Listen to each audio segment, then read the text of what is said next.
Good evening from Japan. This is World News, where we see dawn break over the vast devastation. New images of the fury of the tsunami as we fly into the region obliterated by its power. Millions of people lining up for food, water, shelter. And now tonight, urgent escalating questions about problems at the nuclear power site. A second explosion. At a third reactor, volcanically hot fuel rods exposed. Families line up for radiation tests, asking what are the chances of a catastrophic nuclear meltdown? And amid the worry, help starts to arrive as everyone hopes for still one more incredible rescue. From ABC News, this is a special edition of World News with Diane Sawyer. Disaster in the Pacific. Reporting tonight from Japan. Good evening tonight from the coast of Japan, where all of us at ABC News are bringing you a story we have never seen before. We know the crushing impact of that earthquake and the tsunami that swept away thousands and thousands of lives. But word tonight of an issue at a nuclear site which at the very least could be uncharted territory.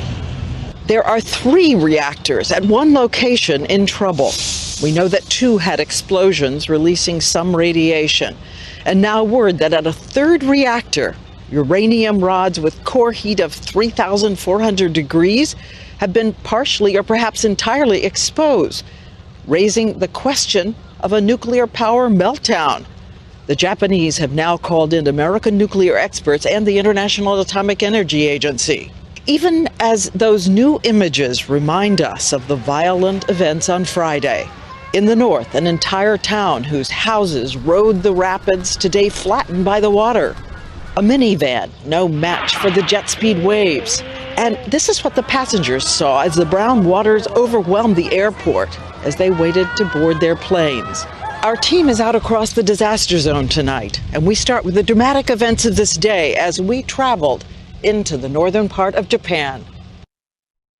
Here it is, the savage effect of this water coming across the seawalls couldn't stop it, the floodgates couldn't stop it. We're seeing those iconic scenes like the airport. That's where we saw those women with their pink parasols on the roof and the sign that said help in English.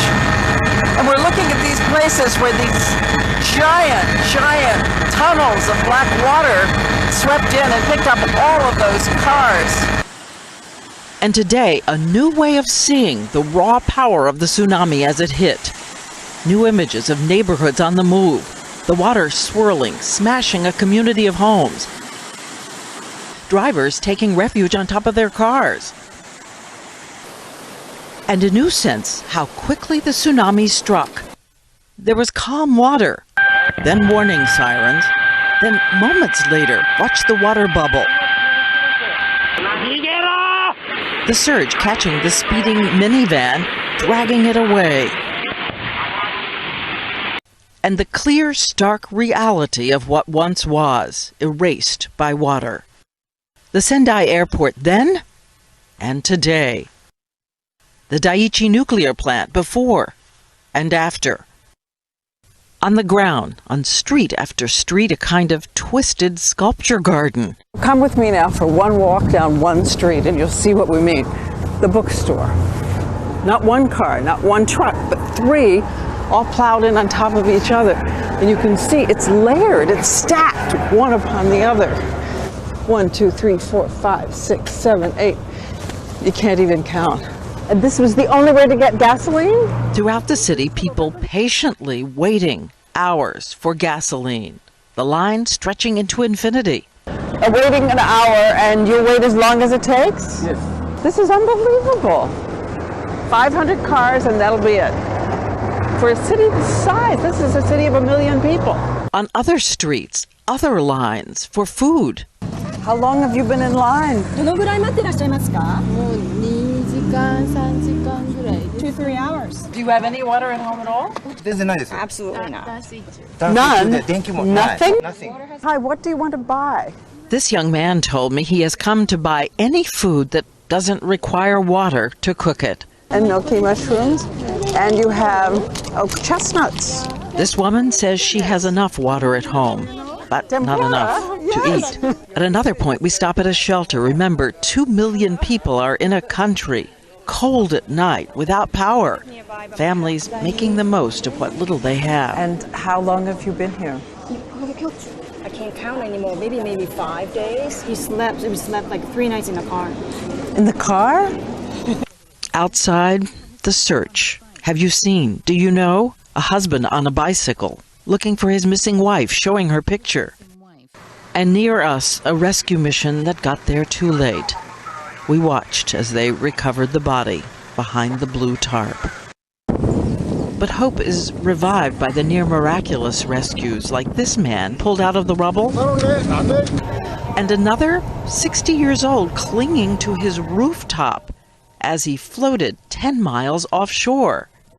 And these people stranded on the roof of a school, looking down, seeing something moving. A car piled in mud and debris. People still alive. They alert the rescuers, who find 3 elderly people in the car who had been stuck there for 20 hours, no food, no water. They pulled them out, warmed them up.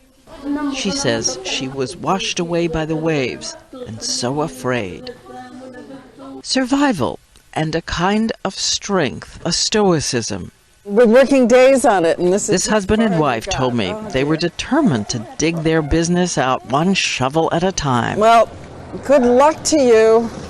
So look at this. Down the street, a home ravaged by the tsunami.